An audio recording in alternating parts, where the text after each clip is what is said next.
نحمدہ ونصلی علی رسولہ الکریم، اما بعد، فاعوذ باللہ من الشیطان الرجیم،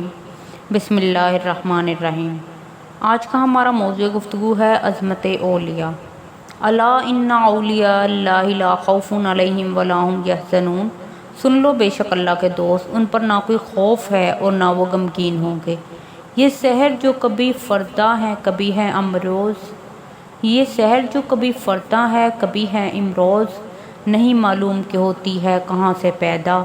وہ سحر جس سے لرزتا ہے شبستان وجود، وہ سحر جس سے لرزتا ہے شبستان وجود، ہوتی ہے اولیاء کی اذاں سے پیدا۔ معلمین ذی وقار اور میرے ہم مکتب ساتھیوں، اس ایوان علم و دانش میں جن نفوس قدسیہ کے تذکار کو اپنی گفتار میں منتقل کرنا چاہتی ہوں، ان کی عظمت اس بات سے ہی عیاں ہے کہ آج دشت و جبل میں، بحر و بر میں، زمین و آسمان میں، عرب کے ریگستان میں، محسوسات کے مہکبار گلستانوں میں، فکر و تدبر کی روشن وادیوں میں، شعراء کی مد ترازیوں میں، ادیبوں کی نوازیوں میں اور خطیبوں کے تکلم بازیوں میں ان کے نام دنیا کی عظیم ہستیوں کی حیثیت سے جگمگاتے نظر آتے ہیں۔ عزیزان گرامی، اولیاء اللہ وہ عظیم ہستیاں ہیں کہ ان کی آستینوں میں اسلام کا ید بیضا، ان کے خمیر میں اسلام کی روح کار فرما، ان کی رگوں میں اسلام کا لہو رقصاں، ان کی سیاست عادلانہ، ان کا قانون مساوات کا آئینہ دار، ان کی مشیت اصول کفایت پر استوار، ان کی معاشرت حیاداری کا بحر بے کنار، ان کی تہذیب زندگی کا جام خوشگوار، ان کا کلچر اخلاق محمدی سے ہمکنار، ان کی صداقت صدیق اکبر کی سیرت سے سرشار، ان کی عدالت عدل فاروقی کی علمبردار، ان کی سخاوت عثمان غنی کردار اور ان کی شجاعت حیدر کرار کی یلغار، الغرض ان کی پوری زندگی الذین آمنوا وکانوا یتقون، وہ جو ایمان لائے اور بچا کرتے تھے کا کامل اظہار نظر آتی ہے۔ حضرات، اولیاء اللہ وہ نفوس قدسیاں ہیں جن کا ذکر خیر فَإِنَّ ذِكْرَنِي فِي نَفْسِهِ ذَكَرْتُهُ فِي نَفْسِي، پر جب وہ مجھے اپنے دل میں یاد کرتا ہے تو میں بھی اسے اپنے دل میں یاد کرتا ہوں۔ افلاک کی بلندیوں سے گزر کر عرش بری کے پائے چھوٹتا دکھائی دیتا ہے۔ روح قدس ان کی تعریف میں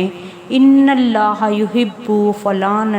فاحبوہ، اللہ تعالیٰ فلاں سے محبت کرتے ہیں، تم بھی اس سے محبت کرو، کہ پھول نچھاور کرتے نظر آتے ہیں۔ قرآن ان کی عظمت کے ترانے، اللہ ولی الذین آمنوا یخرجہم من الظلمات الی النور، اللہ ان لوگوں کا دوست ہے جو ایمان لائے اور انہیں اندھیروں سے نکال کر روشنی کی طرف لاتا ہے، کہہ کر اقصائے عالم میں بکھیرتا نظر آتا ہے۔ ان کے ہونٹوں کی جنبش، ان من عباد اللہ من لو اقسم علی اللہ لا برہ، اللہ کے کچھ بندے ایسے بھی ہیں جو قسمیہ انداز میں کوئی بات منہ سے نکالتے ہیں اور اللہ اسے پورا کر دیتا ہے، کہ تحت 7 آسمان کا سینہ چیر کر عرش بری سے جا ٹکراتی ہے۔ ان کے اعداء کی تدبیریں، من عادی لی ولیا فقد اذنتہ بالحرب، جس نے میرے کسی ولی سے دشمنی کی اسے میری طرف سے اعلان جنگ ہے، کہ اعلان سے تارے عنکبوت کی طرح آنے واحد میں ختم ہو گئی۔ ان کے جنود قاہرہ جدھر گئے، الا تنصروا فقد نصرہ اللہ،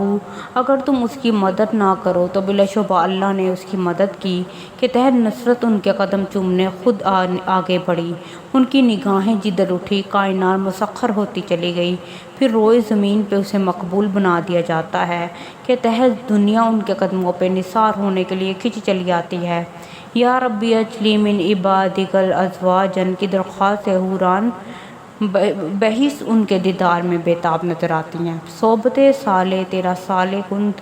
صحبت طالع تیرا طالع کند کے پیش نظر کائنات ان کی شاگردگی کو باعث افتخار سمجھتی ہے۔ الغرض ان کی عظمت کے ڈنکے فرش زمین پر بھی بجے اور عرش برین سے بھی صدا آئی، الا ان اولیاء اللہ لا خوف علیہم ولا هم یحزنون۔ ارباب علم و دانش، اولیاء تو وہ ہستیاں ہیں جنہوں نے روحانی مردوں میں حیات کو پھونک دیا، خود سبیل رشد و ہدایت بن کر تشنگان دست و ضلالت کو سیراب کیا۔ تلوار کی نوک سے نہیں بلکہ الفاظ کی تاثیر سے قلوب و ذہان کو فتح کیا، پتھروں اور بیابانوں میں پھولوں کو اگایا، زندگی کی اجڑی مانگ میں ستاروں کے موتی اور کہکشاؤں کا حسن چمکایا، جان ہتھیلی پر رکھ کر اسلام کا پرچم اقصائے عالم میں لہرایا۔ کبھی حضرت خبیب تختہ دار پر لٹک کر اسلام کا ڈنکا بجاتے نظر آتے ہیں، کہیں بلال حبشی انگاروں پر لیٹ کر عہد عہد کے ترانے گاتے نظر آتے ہیں، کہیں امام ابو حنیفہ بقائے اسلام کے لیے زندان میں داعی اجل کو لبیک کہتے نظر آتے ہیں، کہیں امام مالک احیاء سنت کے لیے بازوؤں کا نذرانہ پیش کرتے نظر آتے ہیں، کہیں امام احمد بن جنبل 14 برس کوڑے کھا کر بھی کلام اللہ کا پرچار کرتے نظر آتے ہیں۔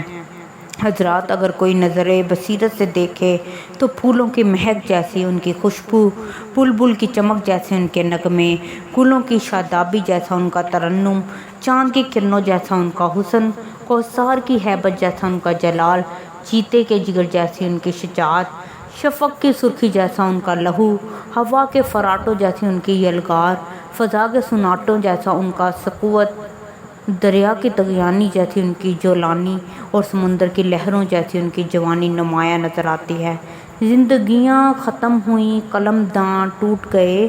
زندگیاں ختم ہوئی قلم داں ٹوٹ گئے، تیرے اوصاف کا ایک باب بھی پورا نہ ہوا۔ صدق اللہ العظیم۔ اور تقریریں سننے کے لیے آپ اس پلے لسٹ کو دیکھ سکتے ہیں اور اس چینل کو سبسکرائب کریں تاکہ ہر نئی ویڈیو آپ کو سب سے پہلے دیکھنے کو ملے۔